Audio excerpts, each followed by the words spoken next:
And just scads of coverage of New York's mayoral election since the big upset in June's Democratic primary. And baby, it's got it all. Telegenic socialist Zoran Mamdani, who disrupted former Governor Andrew Cuomo's comeback bid. It's got ideological polarization, allegations of anti-Semitism, personal attacks, and the always wild incumbent Eric Adams, and a guy with signature headwear. But 79 days to go.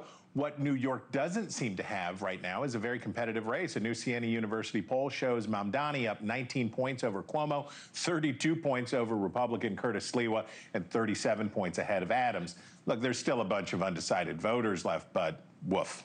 Maybe Cuomo can shake up the race as Mamdani draws heat for allegedly fudgy personal financial disclosures and a rent-stabilized apartment. Could this race be any more New York?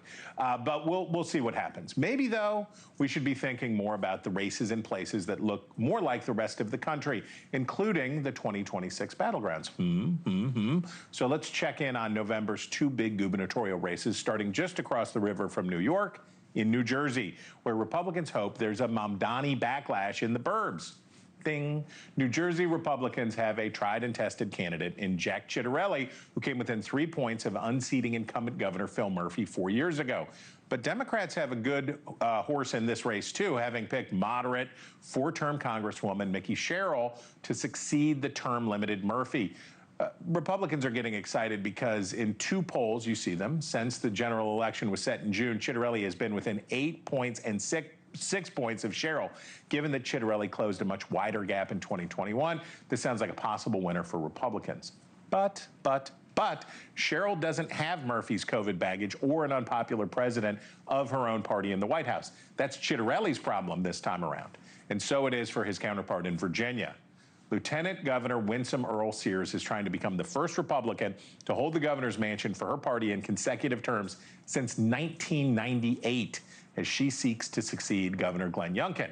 For an idea of how that's working out, the state's police union took the unusual step of endorsing Earl Sears' Democratic opponent, former Congresswoman Abigail Spanberger, before endorsing every other Republican candidate for statewide office. There are snubs, and then there are snubs. And that's against the background of Trump's takeover of the D.C. police just across the Potomac. There has not been a ton of polling in this race. I acknowledge. But the little that we have shows Spanberger, who enjoys a massive fundraising advantage, in something of a boat race. She's up 14 points in one poll with an electorate that has a pretty favorable view of Youngkin and a pretty poor view of Trump. But maybe that's just us media elites in bow ties talking. Believe what your eyes are telling you because the media is lying to you. What do we know? Believe my opponent this one time when she says on video that this race is a toss-up race. And it's because her internal polls are showing her the same thing ours is, in that we're in margin of error. It's neck and neck.